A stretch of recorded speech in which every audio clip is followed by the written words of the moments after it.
What's up, guys? Welcome to a new video.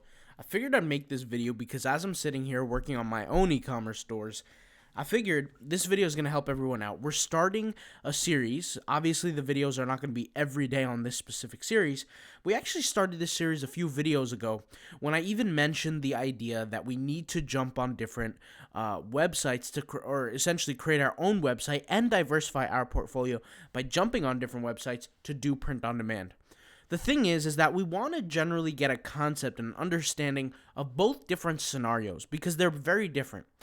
I'm going to today talk about e-commerce stores versus marketplaces for print on demand. And what I mean specifically is when I reference marketplaces, guys, we're talking about Redbubble, we're talking about TeePublic, we're talking about Teespring even. We're talking about all these different websites like Zazzle, Society6 that you can put your design on along with everybody else's design, and then you have a consumer coming on that massively large website and they're doing the research, they're doing the research for themselves, seeing what product they want to purchase, okay? That's what a marketplace essentially is. Then on the other hand, you have the e-commerce store, which this is a website that you're creating by yourself. Now, don't get me wrong, both of these are e-commerce stores, but one of them you actually have the rights to and the ownership over, and then the other one you do not. So I want to be clear on that. The reason why I say that is because sometimes I might cause a little confusion when I say e-commerce store because technically they're both e-commerce stores. But when I think of e-commerce store, I want you guys to think of your own website. You have ownership over your own platform, okay? So let's go ahead and start from the top. Let's talk about marketing. So the majority of the marketing when it comes down to marketplaces are going to be done for you. A good telltale sign of a good platform that does marketing for you is a platform that not only spends ads for you, like pays on Google and things like that, but also brings visitors into their website. So for example, you look at Redbubble. On Redbubble, just recently, like last month, I think they generated 32 million hits to their website, something like that. So that's a lot of people who visit their website. In a way, you could say that is marketing. Some of it is paid, some of it is free. And some of that free comes with organic SEO. And really what this SEO kind of does, or how it takes shape, is that the way the website is designed, the way it's created, and the way it's built allows it to integrate with Google in a way where Google says, okay, these guys deserve the top ranking. And then what happens is when people search for things on Google, people click on their link, and then it visits kind of their website. Well, with an e-commerce store, it's a little bit different. You're responsible for your own organic SEO. Now, I want to be clear on this. A lot of people think there are some shortcuts with this. I'm going to be upfront and honest, and I'm going to tell you there are not, okay? A lot of people use a platform called Shopify to create their first website, and there are these apps on the Shopify App Store. And a lot of these apps can have outrageous claims. They can, artificially intelligent boost your organic ranking. I'm sorry to say, but it's just simply not true. When you're using Shopify and you're using any other platform, they're really all the same in terms of SEO.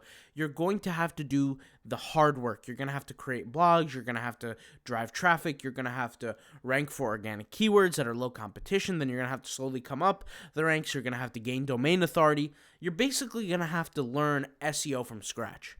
That's essentially what you're going to have to do. Now, don't get me wrong, you could get ranked for certain keywords here and there without necessarily taking an SEO course or learning about SEO, but you're going to have some basic knowledge about SEO if you want to make some money. I can tell you that basic knowledge is really all you need. You don't need to be a crazy expert with SEO. You basically, put it this way, think of it this way. Google wants to present the best solution to their users.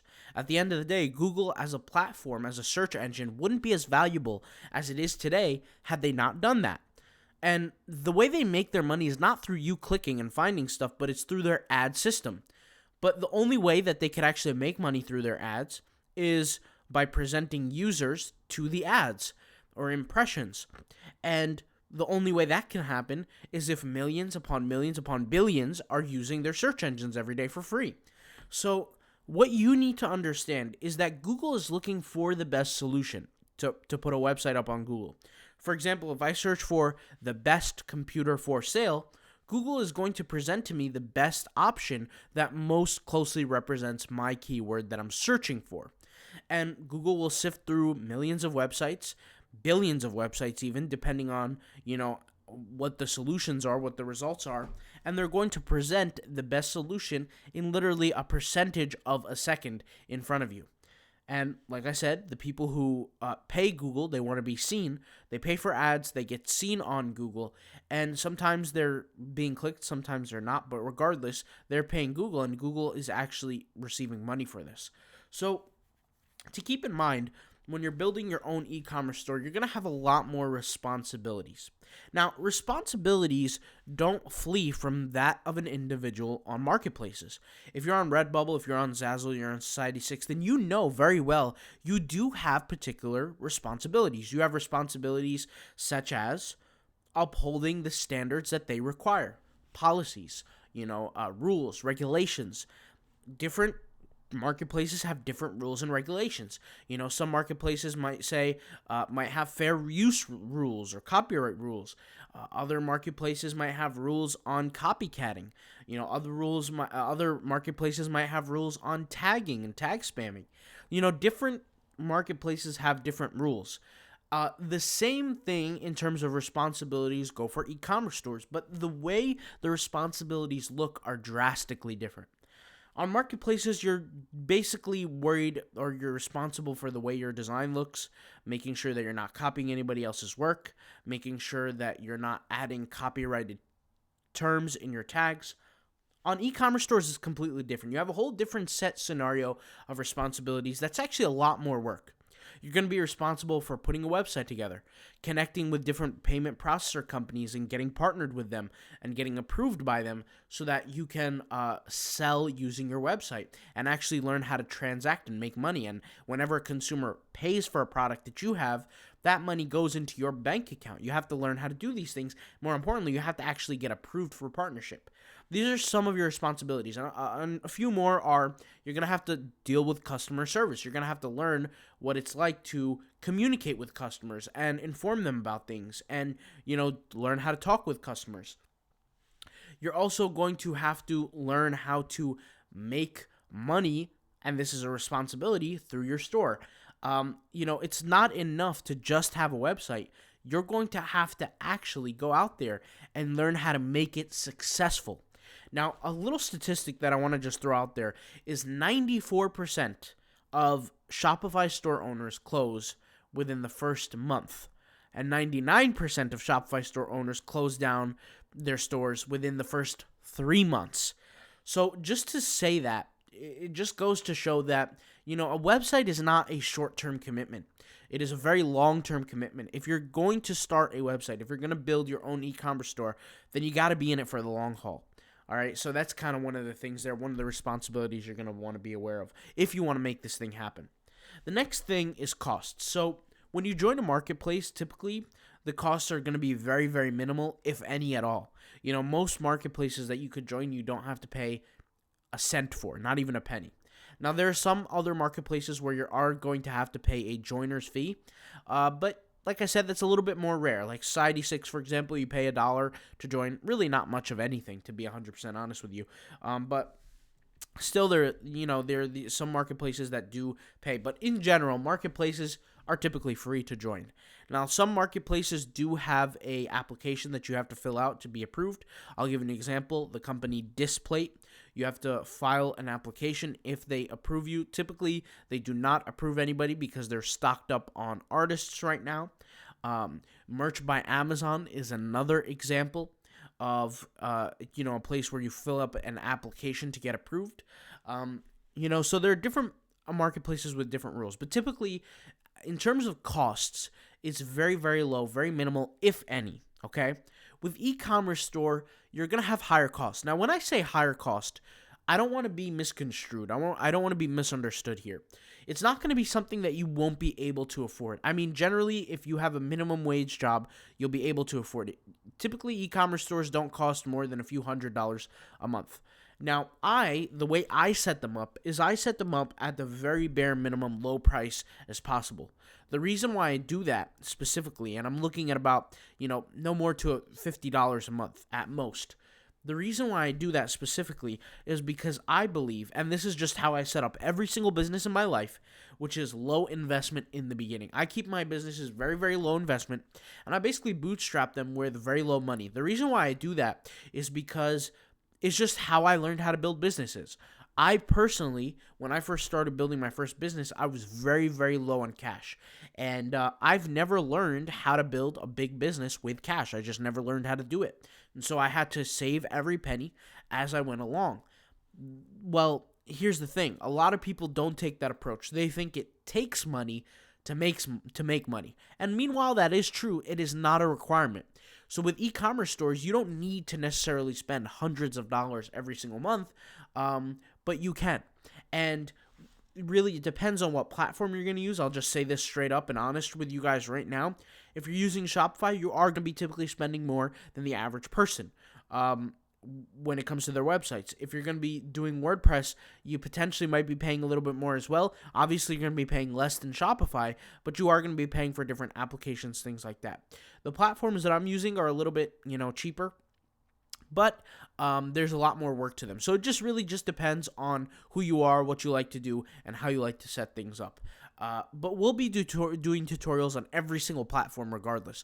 Shopify, WordPress, and all the other platforms as well. We're going to be actually showing you how to build stores with these platforms. So you have nothing to worry about in terms of that. And we're actually going to come out with a video where we compare the costs of these things. So you guys are going to love it, I'm telling you. Now, in terms of cost, just know generally that an e-commerce store will cost more. You're going to have to pay for the domain name. You're going to have to pay for the hosting, any application costs, a theme. If you're going to hire a designer, you pay for a designer, things like that. So, there are going to be some costs with that. With the marketplace, really no costs, okay? The next thing that you're going to want to worry about is control. So when I say control, this is where the marketplaces kind of go downhill. A lot of marketplaces have a lot of control over what you can and cannot post. Many people can attest to this in the comments, but there are many, many videos where I get a comment, people saying, hey, I got banned, or hey, I got deleted, or hey, I got suspended for doing this or doing that. These marketplaces, since they own the platform, they oversee who gets to post what. And if they don't like something, they'll simply remove you as a person from the platform. They'll remove your store, or they'll remove your design if they feel nice to you or kind. My recommendation is that whenever you upload to a marketplace, you just come with the understanding that, you don't own the platform. At the end of the day, they hold all the rights. And that's kind of a risk that you're just going to have to accept, especially if you're on a tight budget and you don't want to spend any money whatsoever. Now, with e-commerce stores, you hold the full control. Nobody can tell you, I don't want this posted on the store, I want it taken down, etc. Obviously, unless you're stealing other people's work and they send you a letter. Other than that, there's no platform that's going to tell you can't post this. Now, the alternative to this is that the payment processor companies can choose not to work with you. And that's the alternative, is that these payment processor companies can't tell you what to sell or what not to sell, but what they can do is decide not to work with you. And there's so many stories of PayPal, deciding not to work with certain people, Stripe not to decide working with people, all these different lists of situations of people not to work with people because of certain situations that they've been in. What I can tell you is that if you own an e-commerce store, or if you want to get into e-commerce store, there's much more freedom with control, as long as you're approved by your payment provider. And we're going to have guides on that as well. Not to worry. Very, very simple, very easy to get done with our guides that are going to be coming out. All right. So in general, guys, if you're looking to start an e-commerce store, the process is different than joining a marketplace. Marketplaces are much faster, easy to get up and going, but you're going to be taking home a lot less profit, a lot less money. And with that less money takes a lot of weight off your shoulders because you don't have to worry about the responsibilities that come along with it. But if you're going to join an e-commerce store, you're going to have a lot more responsibility, but you're going to make a lot more money if you do things right. Either way, regardless of what method you want to go through, what choice you want to make, we're going to be here to support you with content and information, free information at that, for both of these, free and paid actually. So If you have any questions, put them in the comments down below. But this is just one of the videos of many for the future when we break down e-commerce stores. We've already done a bunch of videos on marketplaces, specifically the Redbubble platform as a marketplace. We're getting into creating more content around Zazzle. We're going to be even getting into Society6, TeePublic, and many more. So if you want to see those, stick around for that, and I'll welcome you to the channel. All right, I'll talk to you guys later. Thank you guys for watching, and peace out. Bye.